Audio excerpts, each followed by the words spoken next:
I did it. Congratulations. Almost the setup is almost enough of a podcast for me. Yeah. Like by the time I finally set up and everything's gone, I'm like, that's enough for me. Good night, Australia. I was watching you reach over, plug something in, do something too else, muck around with lights and stuff. I'm watching the little flashing light here. And It's way too much. Welcome to my house, Richo. How exciting. It's lovely. I'm amazed at how much room you've got. I know. You said, it's just a little, little apartment. One bedroom apartment. It's got plenty of room. Plenty of room. You've got a bigger lounge room than me. But I put you in between like a couch and a table. So it's like I put you in the tiniest position I could. Maybe that's the name of the podcast. Between a couch and a table. There we go. The new autobiography. Yeah. I'm going to kick it off. You ready if I kick it off? Go for it. Hey there, everybody. Welcome to Confessions. Not everyone wants to confess. Wait, I'm going to start that again. Hey there. It's been a long time since I've done this. Hey there, everybody. Welcome to Confessions. Not everyone wants to confess, but everyone wants to hear them. Today, I'm joined by one of my great friends, world-renowned chef, and the first chef I've ever had on this podcast. And what a way to start. The great Adrian Richardson. Welcome. Welcome. Thank you very much. And if you're going to start with the best, you might as well start at the top, which is me. You've got to start, and then I'll slowly go down. Who do you think's next on my list? Who am I shooting off one by one? We can work around. We'll work our way through it. But maybe you'll be Gordon Ramsay next, and Marco Pierre White, and Manu Fidel. We'll have all of these people. These people. Have you ever had like a rift with a chef? Have you ever had like a long-standing public rift with anyone? Because I do love how like Gordon Ramsay always slags off Jamie Oliver, or someone will have a go at Curtis Stone or anything. Have you ever had someone say anything about you in the media? Not really. No. But if I've got a problem with someone, I'll look them in the eye and you're good at that. Why go onto the media and broadcast it around the world? If you've got a problem, deal with it to face to face with someone. Yeah. Might be fisticuffs, or it might be a headlock in a cool room or something. You're always giving someone a noogie. I've seen you do it. Yeah, but why sort of backstab? Talk to media and blah, blah, blah, blah. Yeah, I know. Bullshit. It's so fun. I just kind of love it when someone goes out publicly about someone. Like there was Quentin Tarantino said something about Paul Dano a little while ago, and it was just like, what are you doing that for? Like, why are you just publicly going people? Exactly. And they've tweeted, or they send it. Why? It's always a tweet or something. Yeah. I had a friend that she used to get on the gear a little bit late at night. By that I mean she was a drinker. I don't know why it's a gear, but she was on the, that's what I call it, the gear. Hook it into my veins, just Pinot Noir. Substance. It's substance. It's whatever a it is. Substance. Yeah, exactly. And so she used to just tweet late at night and didn't know that she was tweeting. She thought she was like sending someone a message, and it was just like, at Adam Hills you can get fucked, and it was just like, oh my god, like she just started tweeting people live, and I always had to message and go, you've done that publicly. It's just like as soon as you start drinking or maybe getting on the gear, whatever, put your fucking phone away. Put it away. Don't touch it unless you're ordering a pizza or ordering an Uber. Put the thing away. You don't need to text anyone. Trust me. And don't text a Uber driver. Exactly. And so you get here, you ass. Exactly. Yeah. I tell people, don't never put it in writing. No paper trail. And if you can't tell your grandmother, if you can't, if your grandmother can't read it, well then don't put it in writing. Don't put it out. That's right. Never put it out there. Now we've known each other for a while, Adrian, because I used to come to your, as I call you, Richo. I'll just call you Richo now, so everyone knows. But I used to go to your beautiful restaurant that you had, Bouvier Bar, and I used to go on a lot of dates there, Richo. I used to go on a lot of dates there. You pick off some good ones. Because first thing I was, it's like I'll talk to my crew. This guy's, he's punching well above his weight. I know, yeah. Thank you so much for saying that. Thank you so much for saying that. But great compliments to them. Beautiful people. But I used to go on dates there, and one time I remember going on a second date, and they were like, oh, maybe I could cook for you, and I was like, I'll cook for you, amazing. And then I realised I'm not a very good cook, and then I went up to you and I went, would you cook a meal and bring it to my place to pretend that this is a confession, really? Yeah. Would you cook a meal and bring it to my place, and then I can have like a world-class meal that I'm just like heating up in the oven? And I said yes. I know, surprisingly. How could I say no? When to a desperate man. Exactly. Well, it's something I've always said is blokes should learn how to cook, and you don't know how to cook. Yep. So it's like I got to help you out here. I got to get some. You need some sugar. I need to help you with dessert here. It was a three-course meal. And it was beautiful, and I got lots of compliments. I was very, very happy that there was no follow-up, I'll cook you a meal again. In terms of, imagine you getting the call again going, Richo, I need some serious help. You need to come around every week from now on. Richo, I'm getting married. You just need to be around. We need to buy a place together and just be around. What I would have done is taken you straight into the kitchen, give you 2-week intensive course on how to peel, how to put stuff together. How to peel? Did you say? How to peel onions. How to peel an onion. How to peel potatoes. How to do all these things. things, how to cook some basic things. And once you've got, 4 or 5 dishes up your sleeve, and once you've practiced them, then you can vary them a little bit. And no one will know. No one will know. When you became a chef, like now that you've got kids, are they interested in what you're doing? Are you trying to, because you've got quite young kids? Oh, they're a little bit older now. Yeah, but they're like early 20s, like early kind 20s, of that. I've met them so many times before, and I'm going early 20s. Anyone at a certain age, I have no idea how old they are. That is young to us, isn't it? It is young. That is young. Early 20s is young. Yeah. And so for them, like moving out of home and everything, like they haven't moved out yet. I know they haven't, but I'm saying this is my suggestion to them. If you're listening, when you move out of home, wink, wink, are you kind of showing them how to cook meals? Is that a part of you as a dad, or are you kind of at home just going, do what you want? Having three boys at that age, I move between them, like, I've got to cook for some friends, can you give me some tips on how to make a blue cheese sauce for the burger or whatever? My mate Sammy's got a date coming over. Exactly. So it's like, Dad, can you help me? And then we cross over to bravado, where it's like, mate, that's shit on a stick. Yes, you're not really, do you know who you come from me, and you quit cooking that. How dare you? Yeah, maybe if they've had too much to drink, or maybe a few too many Hawiji joints or whatever. Sure. The gear, as I call it. Gear. Everything's the gear to me. You never know, but they do have. They're more interested in food. They prefer it when I cook, obviously. But I would too, honestly. They do enjoy food. I wish they had have spent a little bit more time, so I could pass off skills. Maybe that's the chef, father, teacher in me. But I think when they do move out of home and they're out in the real world, they'll be like, I wish I had paid more attention. Oh my God, absolutely. Yeah. Well, you made me the most beautiful after like the mushroom cook trial, Erin Patterson. You and I were having a drunken conversation one night, and you were like, I have to make you a beef Wellington so that we'll make beef Wellington cool again. Yeah. And it was the most beautiful beef Wellington. What is the dish that people always want you to cook? Like, is there something that's like a staple meal that you're kind of surprised that you get asked about? Look, I'm known as a meat man, so anything on 4 legs, anything on 4 legs or maybe 2 legs, I can cook, and I'm really good with that. But I'm also good with Italian food. My family's Italian, so pasta. If I make you ravioli, that's like a big hug and kiss. Oh, and, wow! Turn the lights down, Barry Manilow on. That's what that's about. But look, I'm really lucky. I've been able to cook so many different things across a broad range. Part of it's, the TV work I've done where you get a whole lot of different things you have to cook. I've never cooked that before, so you have to research it and cook it. So that's allowed me to, like, if I look at a recipe or look at something I haven't done before, I'm already in my head formulating what I'm going to do with it. But, I find it really interesting, look, with musicians, when they can listen to a song and they can recreate that song. For you, looking at a dish, are you ever, like, I can taste it. Because I want to do a Penn and Teller Foolus with you where it's a magician show, but you're just telling everyone how they've done it. I think that's a good concept. I just came up with that right then. That is a great idea. I mean, it's a lot of cooking is smoke and mirrors. Yeah. There's a lot of... Same as comedy, baby. Yeah, exactly. Yeah. There's a lot of fluff and they put stuff on and load it up. But there's basic techniques, and when you apply those techniques to cooking the basic stuff, and then you can start to add the garnishes and all the things that add on.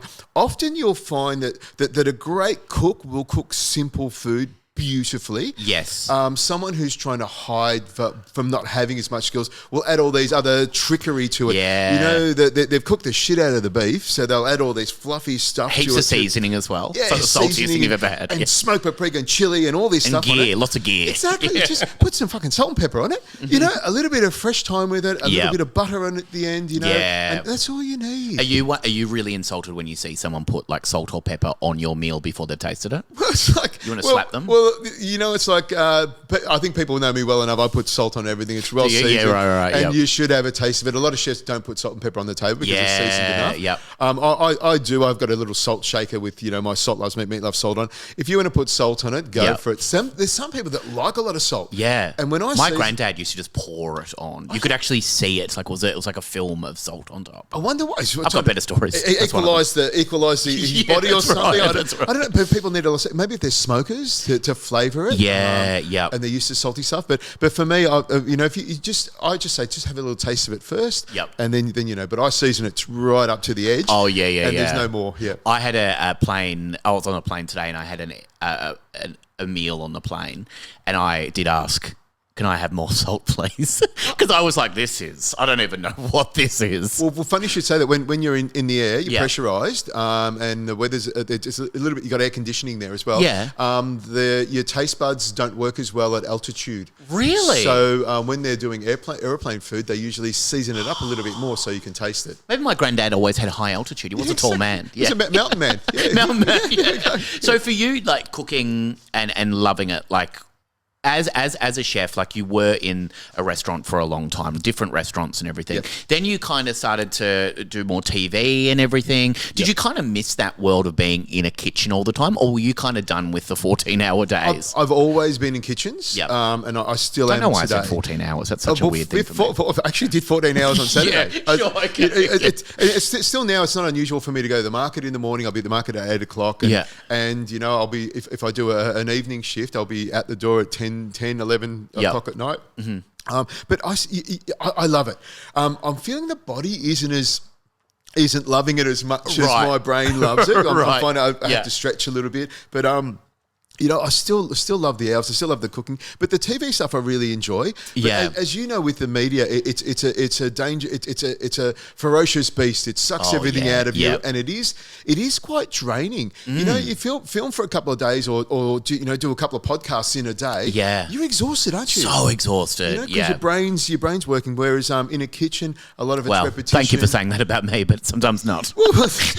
Usually, sometimes it works. Yeah. But in the kitchen, there's a lot of repetition. And you sort of like you get used to it and the banter, and you can move around a little bit. Whereas this, it's very intense, so it's a very different sort of life. You're on stage, same thing. Yeah. You're on stage for an hour, 2 hours. When you walk off that stage, you're done, aren't you? Oh my God, yeah. And I had a live show that I did, Confessions live show that I did last week. And when I walked off stage, like, because it's such a thing. You go, oh my God, I've just you keep the ball in the air for an hour and a bit, and it was about an hour and 15 show. And then my mum was there after the show, and she said, "Could you sign my power of attorney?"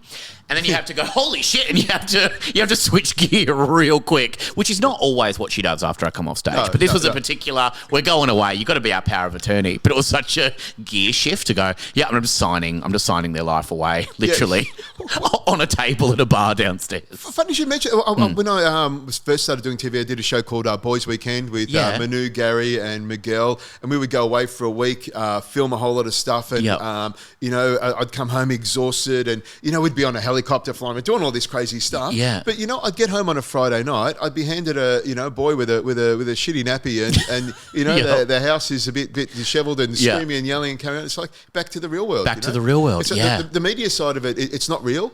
We sort of play around with it, but we still live regular lives. Yeah. We still have hearts. We still have souls. Some of us. Not all of us. You could start a beef now against a chef right now, going, oh God, doesn't have souls. Not like Manu. Oh, Manu.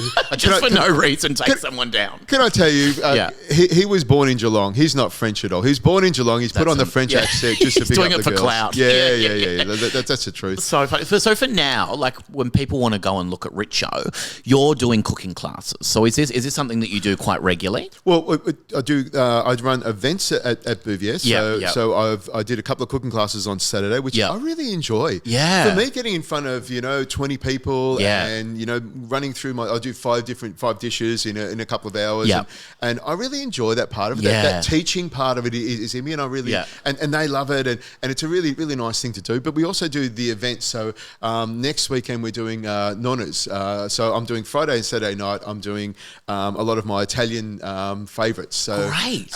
I love that part of it. It's I know exactly what you're going to have. It's all organised. It's a lot easier for the kitchen to do that rather than sitting there waiting. You've got a list of 20 items that you might order from an a la carte menu, and I don't know what you're going to have, when you're going to have it. This is all a lot easier to do for me, but I'm able to do a better job because I do it that way. I still love that. I love that. Yeah. And it's, as you call them, cooking classes, or I call it, do that, Richo, meet me later. Just bring it around. Just bring it way easier for me. Not for you, but for me. Bring the trays over. Bring the trays over. But Adrian Richardson is your website, so you can go on there and you can actually just have a look and see when you're doing these these cooking classes, these events and whatever. So you just go on there, have a look at what you're doing, pick and choose what you want, and then come along, and then I'm there. And I'm really enjoying being back in the kitchen a lot more. And going to the market and doing my things. I'm enjoying that part of it. So I'm loving it. That's great. Now this podcast is all about the wonderful world of online confessions. Now it's about me. No, it's not about you. No, I'm so sorry to drop that on you right now. Like 15 minutes in, and I go, this is not about you anymore. Oh, no. Okay. Real harsh. But so the podcast is all about confessions. How were you raised? Were you raised? I'm just not going to say. Were you raised well? Were you raised like with religion at all? Are you like Catholic? Are you like what religion did you have growing up? I'm Catholic. Italian Roman Catholic, but look, religion wasn't a big part of our family. Yeah, sure. Not at all. I think I've been to church a couple of times, and I went to a school which was Church of England. So we'd go to church, at Easter, and it's not a big thing for me. I remember studying doing religious education. Oh, sure. At school, and that was I think Reverend Steele. I think his name was. What a great name. It was lovely. He was a hard man. No one fucked with him. Not a guy called Steele. No. But he was an older guy, and he was really nice. And he taught religion. So his instruction was learning all about the religions around the world. Yeah. So there was no preaching, no hell on fire, but it was we'd learn about the Buddhist religion, Hindu, Jain. We'd learn about all these things. So I thought that was really interesting because it was about people and what they believe in. But more and more so, as in the last couple of years or months or 10 years, religion is very divisive because it seems like a lot of the trouble, a lot of the things that are going on is us against you, very tribal. So, the more I'm thinking about it, religion becomes like, it's a lot of hate in religion. Yeah, and it's very tricky as well to know where people stand, and you don't know anyone else's background as well. That's really, unless you're a psychic. And I'm not. And I'm not. Can't be bothered. And the things that you I would be if I could be bothered. Yeah, you can't talk about religion or politics or, what is it, or sexuality, I suppose. Sure. People say, I remember my parents always said, don't talk about money, politics, or religion with people. There you go. Yeah, the big three. And I talk about all of them openly. That Howard government. Yeah, I mean, for me, it's who cares? Yeah, I don't really give a shit, whether you like boys, girls, or chickens or whatever. I don't care. Well, be careful about chickens. Be careful what you're doing with chickens. Cooking rules, chickens and stuff. Yeah, there's rules. But it's just don't put it in my face, and that's the same with all of those things. Absolutely. Yeah. Did you go to confession when you were growing up? Did you have to go on a Sunday? No, I never went to confession. I sort of would feel funny sitting in there in a confession booth telling a priest, what I did wrong. But I had a couple of cigarettes. I had a couple of cigarettes. So I was looking at a chicken fondly. What are you going to do? Yeah, what are you going to do? Well, I've got some people from the wonderful, wonderful world of Reddit, beautiful website today, and I'm going to read these to you to get your advice as a Roman Catholic to give your perfect advice to these wonderful, wonderful people. Now, I will say right now, they're not all wonderful, but they've written anyway, and I think they're wonderful for that. Now, I've got a food-related one to start with because I thought this would be a good in for you to this awful world on Reddit. Confession 1 comes from gorgeous Marnie. Marnie confesses. Hi, Marnie. Hi, Marnie. Thanks for writing in to Reddit. I don't know how to say this without sounding like a monster, but I think I'm in a relationship with a dip. A dip? What dip? What's a D-I-P? D-I-P, a dip. Tzatziki, hummus, a dickhead. A dickhead. Yeah, just like a slushy thing of yogurt. Okay, yeah. Dude, that's what people who really like dip are called dip heads. Okay. Dip heads. Not him, the hummus. The man is fine, like fine in a way like the chair is fine. I think that's lovely to say about a partner, isn't it? Imagine hearing that. If you overheard someone talking about you, talking about your relationship and going, yeah, he's fine, like a chair is fine. I go, okay. He exists. He supports things. So pretty much like a chair. Yeah. I wouldn't write a poem about him. Fine. But his hummus is unbelievable. It's silky, it's garlicky, it's got that perfect lemon thing where your mouth goes hello and your brain goes stay here forever. We all know that feeling. Dude, is hummus always garlicky? How do you make a good hummus? Hummus is chickpeas, usually made with fresh chickpeas, which you soak overnight. Then you boil them up with some onion, some carrot, and tomato, and then you whiz it up with some tahini, garlic, some labna. There is garlic in there, maybe some lemon, olive oil. Depends what part of that area you come from. We might even start another bloody war. I know. That's right. How you make your hummus? Over the hummus, yeah. But look, if that's the only thing this guy's got going for him, is his hummus. Not good, is it? There's like a chair. Well, there's a little little piece of me is like, yeah, he makes good hummus, but what else does he make? He's probably got some other good dishes up his sleeve. Give the guy a break, you know. Be nice to him. Well, not a lot of people make hummus unless maybe their parents made hummus as well. Like it's a good thing to know how to make. Yes, it's easy to do. Easy to do. You know, I'm just got some nice bread. Does he make some bread that you dip it in? Oh, that'd be something? Nice. Yeah. But, you know, I'm just thinking of the bloke. You know, he's trying his best and he's making good hummus. You know, he's thinking she loves that. She loves me, and no, she just loves the hummus. He just loves the freaking hummus. You know, it's like run. He makes huge batches, like he's catering for a small nation, and I have taken that personally. At the start, I thought it was just a bonus. Cute guy, bonus hummus. But now I realise the guy is the bonus and the hummus is the main relationship. Whenever he leaves the house, I become a very different person. Feral. I don't even get a plate anymore. I just stand at the fridge like a goblin and scoff it down with whatever is structurally available. Carrots, crackers, one time a spoon, one time just my fist, which felt like a low point, but also very efficient. Fisting the hummus. Fisting the hummus. There we go. Where do you get this from? This is on Reddit. This is on Reddit. Beautiful website. He says things like, wow, it goes so quickly. And I say, yeah, weird, with chickpea breath. Yes. The other week, I did something I'm not proud of, but also would do again. I love to say we're not proud of it, but also I would definitely do it again. She's going to tell everyone what she's doing. Yeah. We were having a wine and hummus, romantic apparently. She doesn't care about it. And I could tell there wasn't enough hummus left for the evening that I deserved. So I sculled my wine like I was at schoolies, just absolutely necked it, and then went, oh no, we're out. Can you grab another bottle? And he, kind of an idiot, went to the shop. The second the door shut, I was already in the fridge. No thoughts, just hummus. I ate it like it was illegal. When he got back, I had hummus on my sleeve somehow, and I said I just spilled something earlier, and he didn't question it because, again, chair energy. I hate that she brings it back all the time and goes, he's just a chair. Chairs don't care. What an abusive relationship. Oh, my God. He's just being used and ridden for his hummus. With him or the hummus. Yeah, we don't know who she's in a relationship with. You and I feel the same way with our love, you know? We do, absolutely. Yeah, absolutely. He keeps making more. I keep eating more. Yep. I have no intention of stopping. We get that. We very much get that from this vibe. And also no real interest in him stepping outside of his blending capabilities. I've started encouraging hobbies that get him out of the house more. You should go for a long walk. Have you considered a solo movie? What about a weekend away with friends? Not because I want him to grow as a person, because I'm sick of him and I want uninterrupted access to the hummus reserves. I don't know how to end this because if I break up with him, I lose the hummus. But if I stay, I have to keep pretending I care about his day-to-day life when it's all about this chair that I'm living with. Is there more in the fridge, and how fast can I get it without being seen? Also worried he's going to realise the hummus isn't disappearing naturally or evaporating or whatever.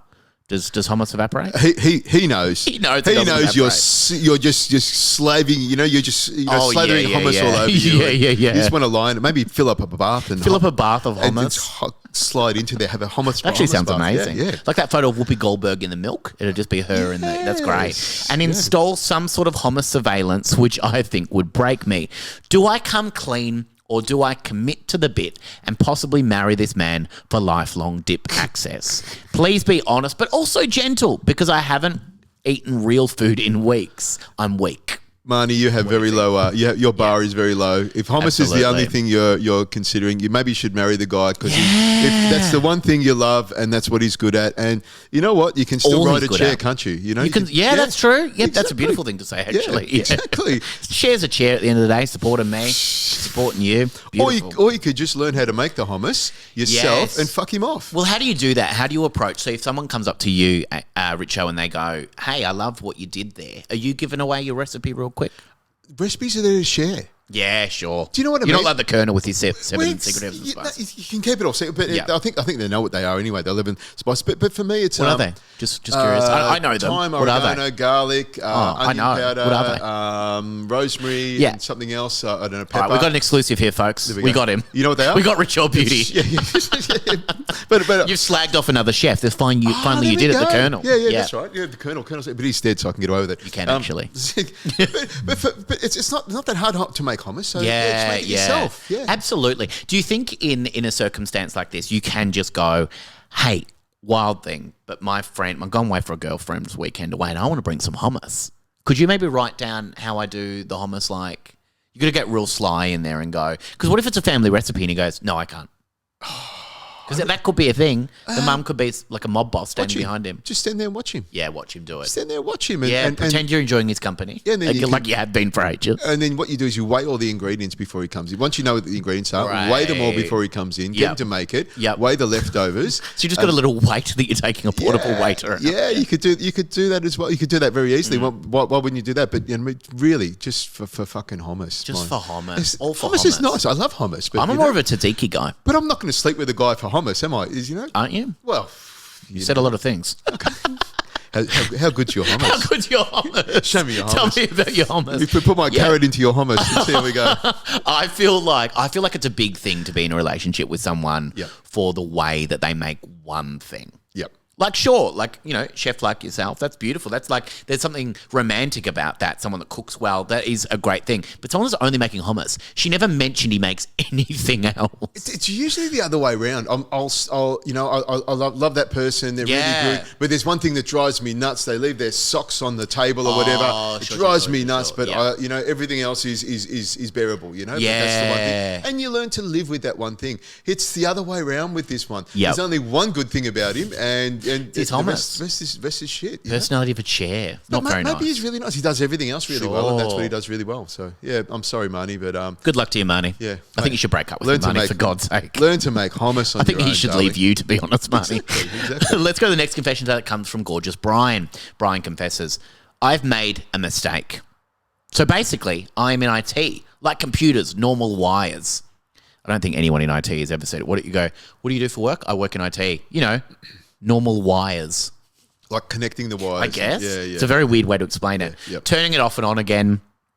That sort of doctor, but not the blood kind. Have you switched it off yet? Yeah, just switch it off. And I'm not coming down there. I'm not coming down there again.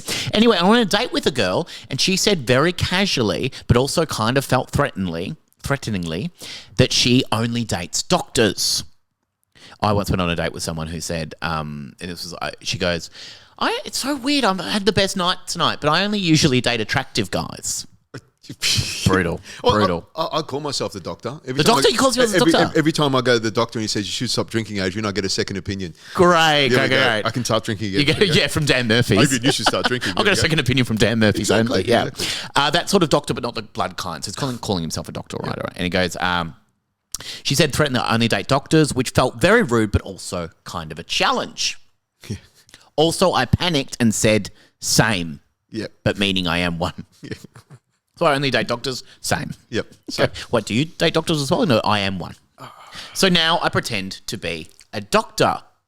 At the start, it was very easy because she didn't ask a lot of follow-ups, just how was work? And I would say busy, lots of patience. He's done a little pause there and said patience. Sounds like when I was in primary school. Remember playing doctors and nurses at primary school? Yes. Yeah. We're getting that. We just believe that one alone. Yeah. And she would nod like that's normal. Yep. So he hasn't said anything specific, just going lots of patience. He could have done some light reading on what doctors say. I Googled a few diseases, the big ones, just writing cancer and stuff. So I would sprinkle them in like seasoning. I said appendix once and she looked impressed, which honestly emboldened me. Anyway, has now been 3 months of me being a full-time doctor and part-time actual IT man. I've started saying things like stat, and we lost him. I think stat is a funny thing to say on a date. Stat! It's like for no reason. And then we lost him. About emails that didn't send. So she's going, how's your day? He's thinking about an email. He goes, we lost him. Yep. She thinks I work insane hours, which is actually true now because I'm doing my real job plus researching how bones work. Okay. How do you think bones work? The left need bone's to look at that. to They're the just there. thigh bone. That's right. Yeah, just remember that song. Yeah. The issue is it has escalated. She tells people I'm a doctor. Her friend asked me questions who's actually a doctor. One of them had a rash and I said, don't have that. I don't know what advice that is. Okay. That showed us a rash and he goes, don't have that. Don't have that. Yeah. Second opinion, I would always go for a second opinion. Yeah, exactly. Yeah, just rub some ointment on it. Some nondescript ointment, which I don't think is advice. Another time, someone asked me what I specialise in, and I said body, which I'm pretty sure isn't one. Bodoptometrist. Body. Yeah, there you go. Yeah. Body. Yep. Also, I wore a stethoscope once. I bought it online. It's probably a plastic one. And he goes, stat! It could be if you go to the those sexy websites where you can get a doctor's or a nurse's outfit. We're wearing a tiny nurse's outfit. Imagine showing up with and they're cheap and nasty, those things, you know? Yep. I don't know how to use it, so I just nodded while holding it. So like I could hear secrets. Okay. Great. The worst part is she is so proud of me. She told her parents. Her dad shook my hand for too long and said, "We don't need more good doctors." And I said, "We're trying," like I'm a part of a team of me. We don't need more good doctors. I don't know what that means. We do need? Maybe it's we need more good doctors. I think we need more good doctors. Yeah. Now, we don't need any more good doctors. That sentence alone tells me why she's fallen for this. I know. He sounds great. Yeah. What do you specialise in? Body? Yeah. Oh, yeah. Yeah, that's you sound wonderful. great. Yeah, Mum and Dad, he specialises Holding in body. a stethoscope upside down. We need a good one. Now I'm in too deep because if I confess I'm not a doctor, I become a liar. You don't become a liar. You're already a liar. You're a man. All men are liars. You're a big liar. Suck it up. If I keep going, I might accidentally be asked to say someone, Yeah. I don't know why that would happen, which feels like a big ask for a man who once Googled, "Where is the liver?" roughly. I've considered slowly transitioning into a different type of doctor, like a tech doctor. Yep. But I don't think that actually exists. You could have looked that up. So now I am asking, what do I do? Because I can't think of a diagnosis. And I don't know if hospitals let you wing it for this long. Please help quickly. And in brackets, he writes, stat. Stat. Stat. So that's our beautiful friend Brian. What do you think Brian can do in a situation like that? Because you can't start a relationship on a lie. Well, he started it, so keep it going. You got it. Keep it going. Get as much milk it dry, and then run. As in bones. Yeah, milk exactly. It dry. Milk as it in dry. bones. As in bones. And you never know.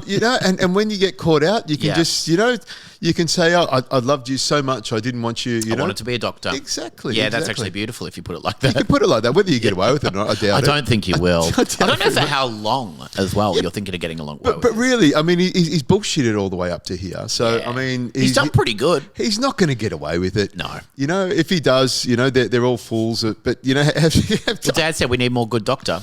Yeah, I know. I would just let it go. Yeah. Just keep bullshitting, and maybe you're a specialist now, and specialist in body. Yeah, specialist in body or toes or toenails or something. Move on to something else. Yeah. Yeah, I think if you're on a good one, keep on going. Yeah, because there's no point really coming clean now. I mean, maybe you could study to be a doctor. No. In your spare time?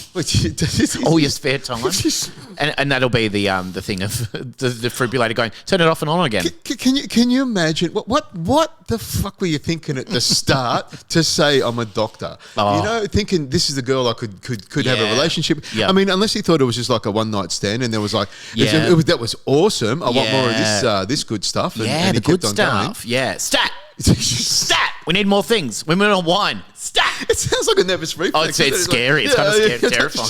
Just shout stat. Stat. And also I imagine he has a pager as well, because only really doctors have pagers, don't they? Do they still have pagers? I don't know for sure. I'm making the whole thing bring up. back the pager. Bring back the pager. It was doctors and drug dealers had pagers. I think drug dealers probably still have them, allegedly. Not that I know anything about that. But yeah, in this case, it doesn't feel like you can come clean and the relationship is going to stay alive. Stat. Yeah, exactly. And by putting it on, maybe I hope he's used an alias. If he's used his real name, Brian, with a Y as well. I feel like that's very specific. I don't like when people go really specific on their name, and it's like, I think that spelling might give you away or something like that. But who puts a Y in Brian? Is that normal? I don't think so. Write in Brian's if you know. I don't know. It's like a Taylor with a PH. Yeah. Make it a bit fun. Make it fun. Yeah, I think in this situation you absolutely cannot come clean. No. There's no time for it. I've got no time for it. You started it. You've been gone for 3 months. You're doing well. Yep. Everyone believes you. Go along with it. Yeah. You never know. You might get an honorary doctorate. Print a business card with your PH true. and D and whatever else the letters after it, and then retire. Yeah, retire happy. Yeah, and just decide that maybe the blood and guts you can't handle it anymore, and you've decided to get into IT. Change over. I sadly got into IT. I got handed a business card once from a chef at a party, and it said his name on the front, and on the back it said, "Yes, chefs do like to party." That was very cool. Do you have business cards? No, I say that. No, I don't. No, I don't. But it's known. It's known around the world that chefs do party. Chefs do party. We do, because a lot of times, like we'll rock up to a party, and it's 11 o'clock. You've been going since 7. Yep. You've been 7 drinking. p.m. or a.m.? 7 p.m. Okay. And I'm on the gear, drinking alcohol. We rock up at 11 o'clock, nearly sober because, we've just walked into the place and we're full of beans. Yeah. And off we go. And we go, for all night. And we leave you by the wayside at 1 o'clock. Oh, absolutely. And so you're like, my God, this guy can party. But we've only been doing it for 2 hours. Yeah. When I was in Sydney yesterday, a friend of mine said, because he's not a drinker at all, he's not on the gear. Okay. And he said to me, do you want to go for some alcohol? Okay. Very cool. Do you want to go for some alcohol? I was like, what sort? Yeah. And he said to the bartender, what sort of alcohol do you do? And I'm like, start him off with a vodka shot. Yeah, see how much muscle he's got. Definitely shots. There we go. You really want to test the ethanol? Let's do it. Let's go to the next confession that comes from gorgeous Josephine. Josephine confesses, I'm writing this with a heavy heart, but also very full cupboards. It's good. You also don't know anything from that. Josephine's cupboards are full. Yeah. Cupboards are full. I've been stealing my neighbour's stuff. Not in a big crime way like Ocean's 11 or another film like that. Another film like that. Stealing his stuff. Just stealing his stuff. More in a casual, that's there, now it's not kind of way. It's stealing. It's still, no matter which way you slice it, that's still. We used to have, on the doctor thing, we used to have pharmacies, drug companies would have doctors for dinner. This is a big thing in restaurants. They'd have a whole lot of doctors, 20 doctors, and they'd have this, this slide up where they had, all these drugs that they were selling. There was one doctor who came along. She was a kleptomaniac.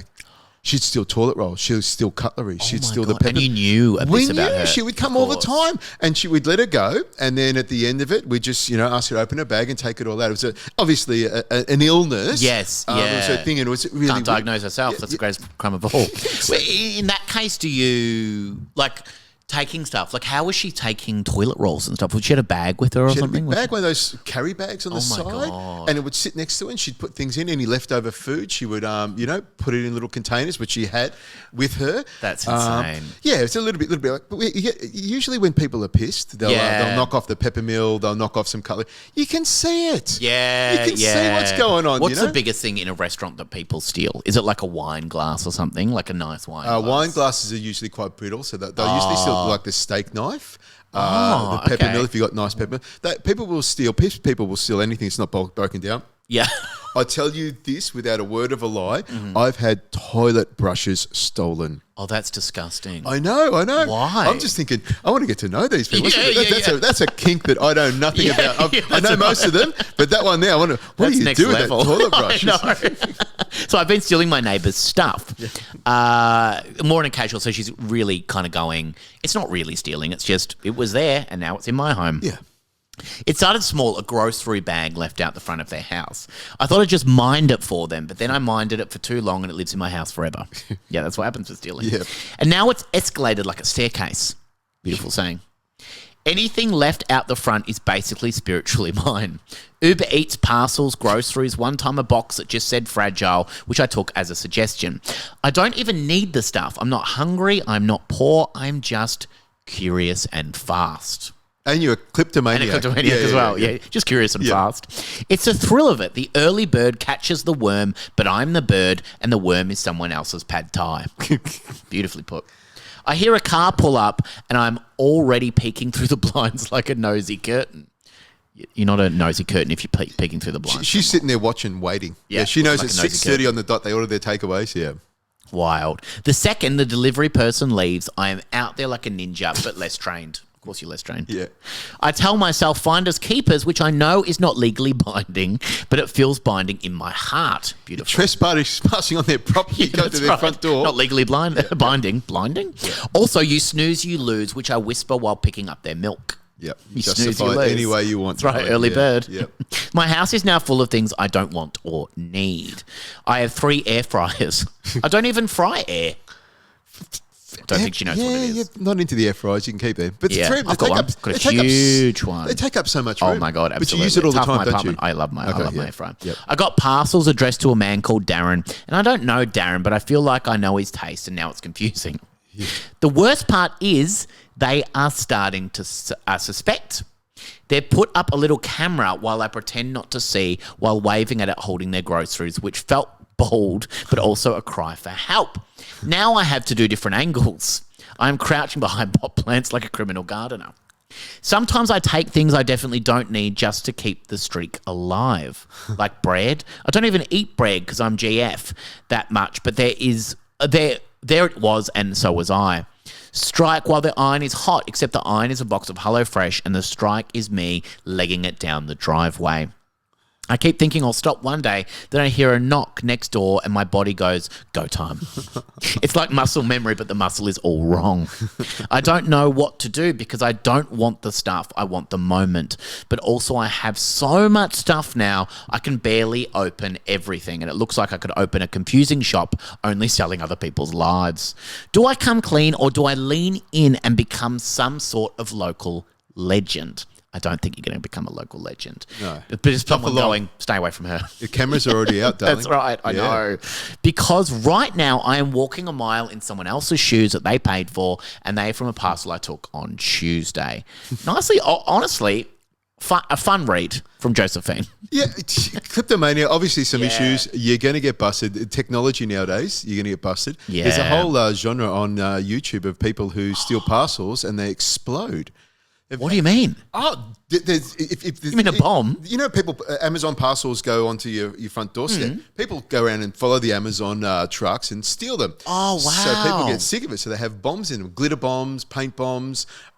There's a guy who used to work for NASA who set up these packages. So you take the package home. Yeah. When the package goes home, the stink bomb goes off, so it sprays the air. Then when you take the lid off the Is Neil Armstrong doing this at NASA? Glitter goes everywhere, and because it's got phone in it, they can track it as well, so they can catch people. That's amazing. Yeah, you get caught. Oh, so it's like a hidden camera kind of thing where it's like they catch people in the act. Yeah, they catch. I love that. That's fun. Fantastic, and because it's got a phones in it, they broadcast the people back home. It's fantastic. That's great. You're going to get caught with it. You're going to get busted. Maybe she's looking for adrenaline. That's what she likes. That's what she likes. Try parachuting. Oh, try something else. Try parachuting, something Bungee jumping. Bungee jumping, because you're going to piss off your neighbours and you're going to be that person who's going to have their door kicked in. Yeah. You know, you're going to piss the wrong person off. Maybe you steal a package of drugs. Oh, do you know what I mean? And you got the then you're in over your head. The cartel. The cartel's going to come in with chainsaws and shotguns. And don't steal their stuff. Don't steal their chainsaws.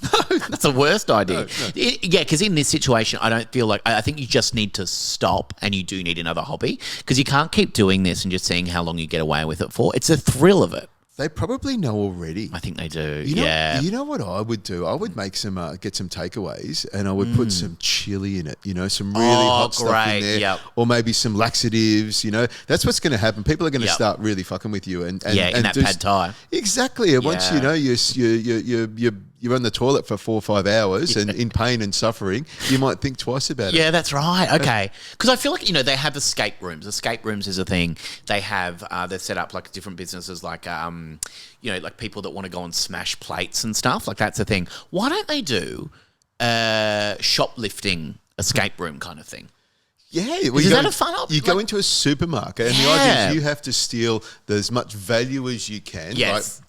The first person to steal $250 worth without getting caught. Yeah, and it's like a murder mystery thing. So someone's playing a security guard. Yeah. There's a few people playing security guards, probably. Yeah. I think that's fun. And you have cameras and stuff. Yeah. And the idea is to catch... And a Karen that's just there watching you. You got to get the most value and you got to get out of the building. That's a really, really good... That's maybe come up with some good ideas today. That's a game show or something. I think it's a game show. Or a reality show. Or call Grant Denyer. We'll get him involved. I'll call Grant Denyer. He'd be great with his big smile. Oh, cheesiest grin in the world. And I say that with all the love in the world.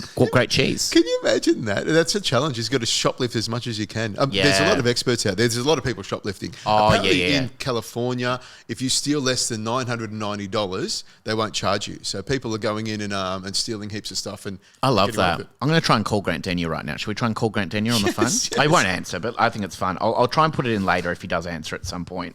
But I feel like that's a fun... I don't know how many calls he gets about... different game shows that we could do. I feel like it's fun. He's not going to answer at all. He's just not going to answer. I don't know. The weather, wouldn't he? Probably don't know weather. He's not on the weather. He does a morning. Does he still do that?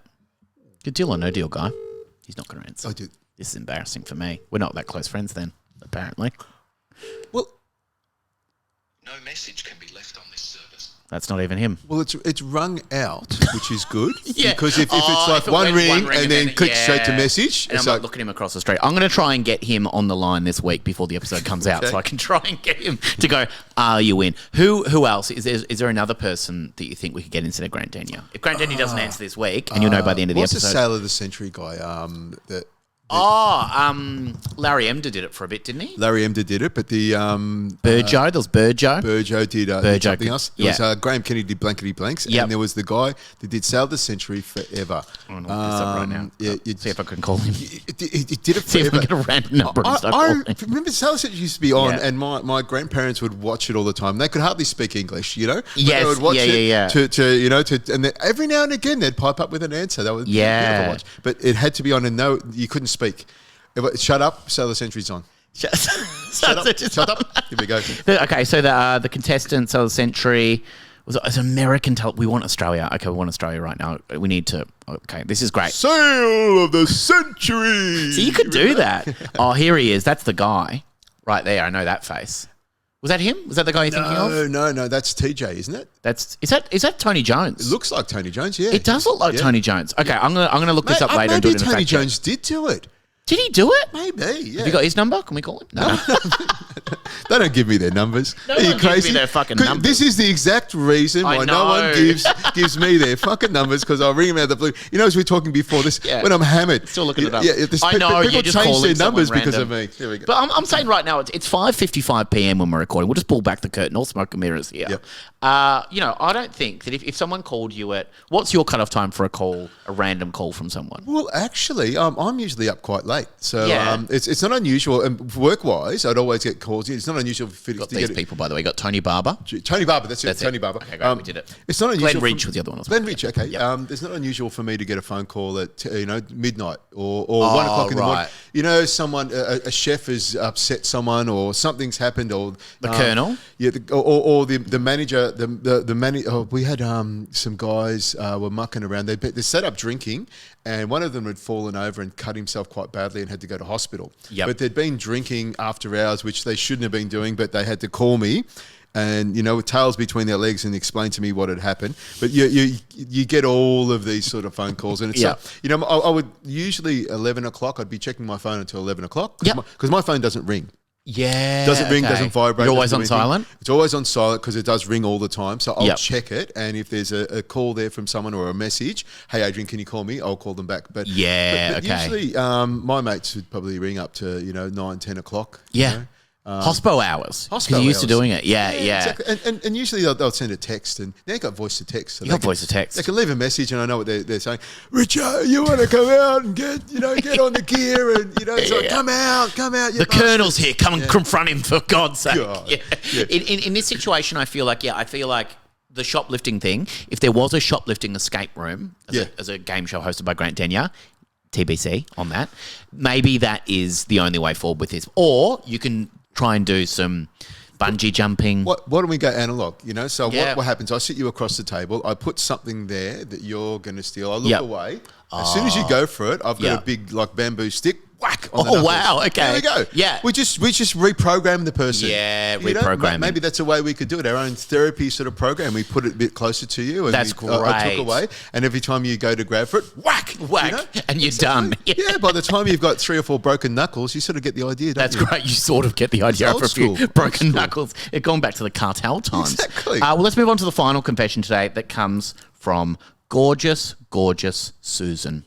Susan confesses, all right, I've debated telling anyone this because it sounds medically concerning, spiritually illegal, and possibly draft-worthy for an exorcist. But here we are.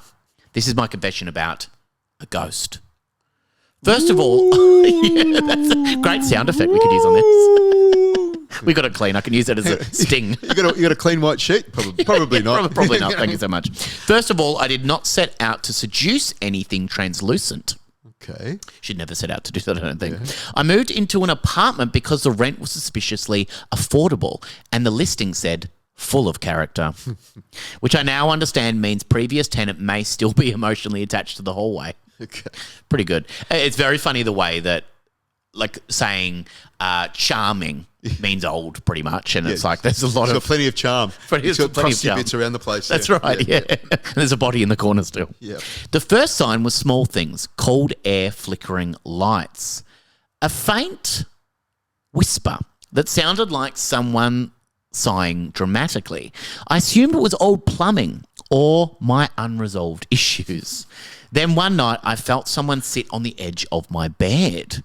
Now, a rational person would scream or move or call literally anyone. I said, hello? In what I hoped was a calm, mature tone, but probably sounded like a Victorian widow. I don't know why you'd assume that about yourself. Hello. I don't know why you think all of a sudden that you always sound like a Victorian widow. The air shifted. The room got colder, but not unpleasantly. More like attentive. And then I felt it. Pardon, Vicar. Nice.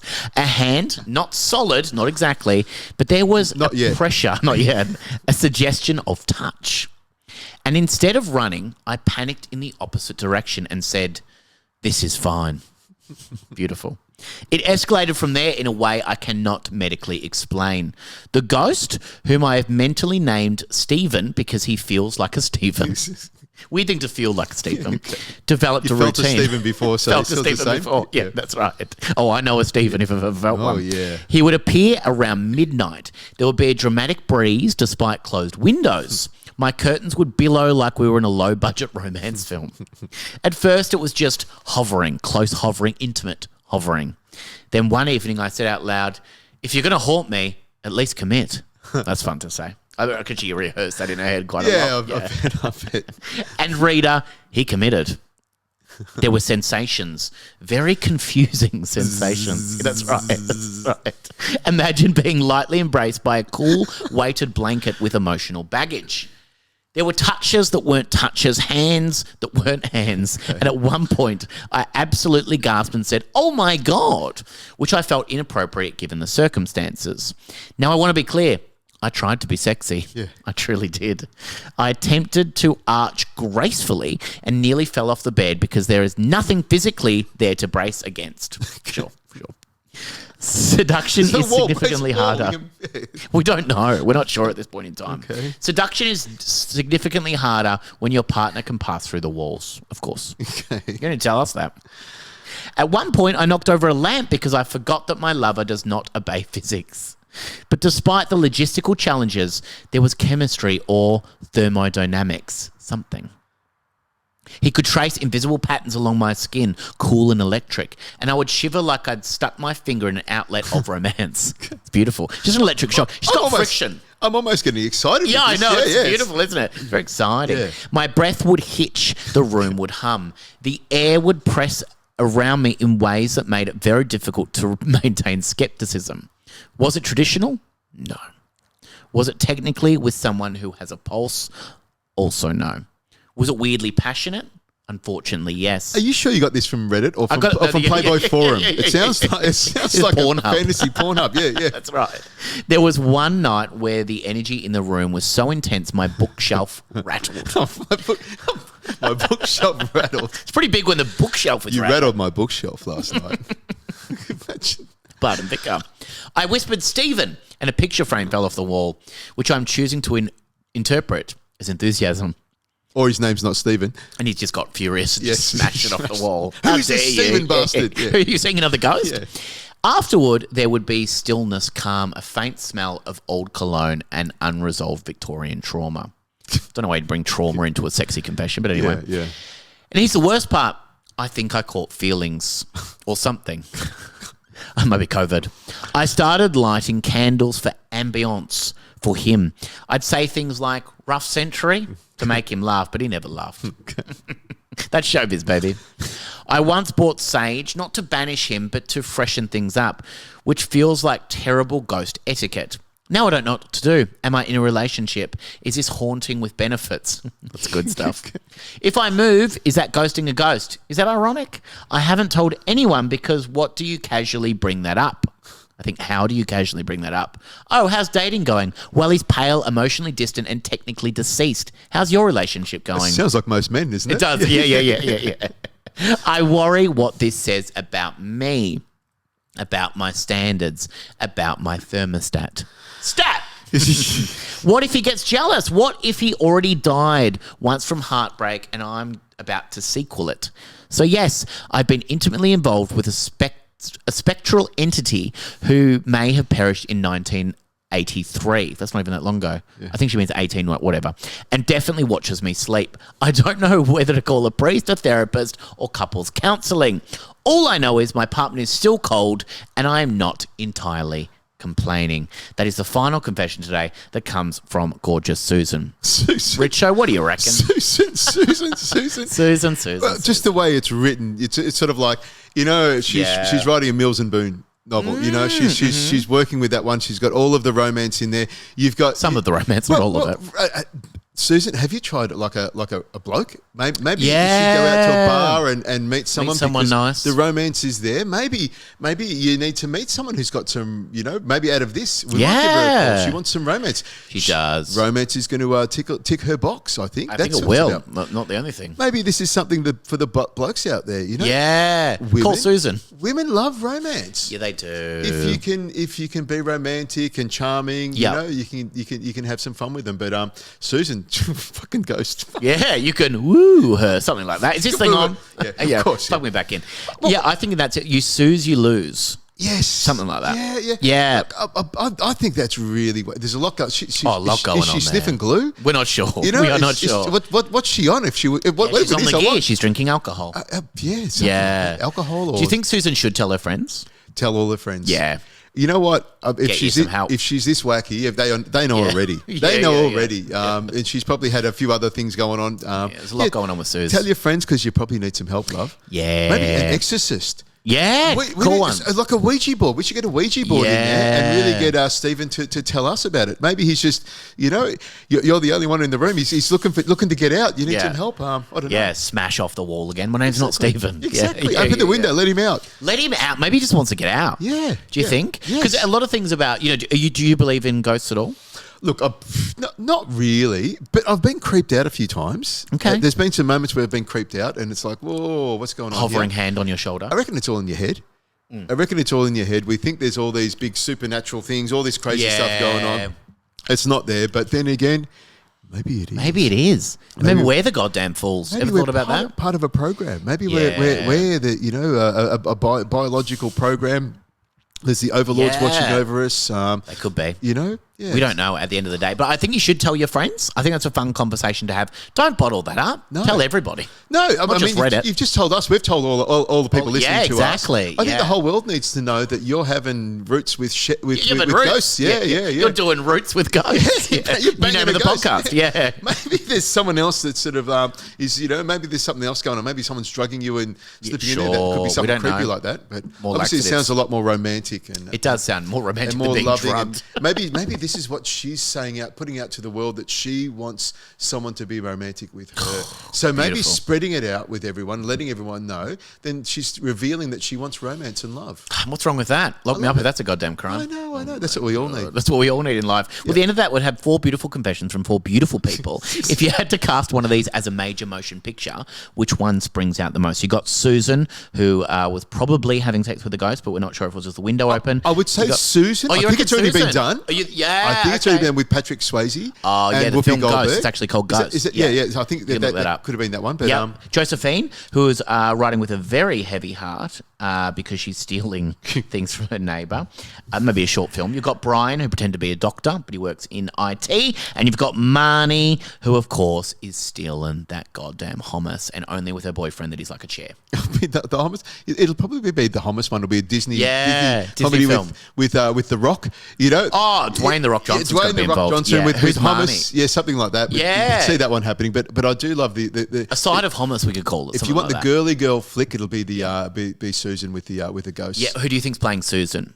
Susan Sarandon, just to make it easy for her on set. Something like that, or maybe Nicole Kidman. She's doing a lot. Nicole will fucking do it as well. She'll do anything you want. No, okay, so we get Nicole. Nicole's there. Yep.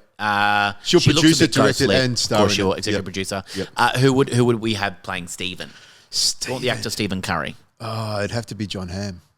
Jon Hamm. Okay, that's great. But you only hear his voice, and then when he knocks something off the wall because he's upset. You see him? You have to see him in the end because there's something at the end that he comes back to life. What's that? John? Was it Black the Misty?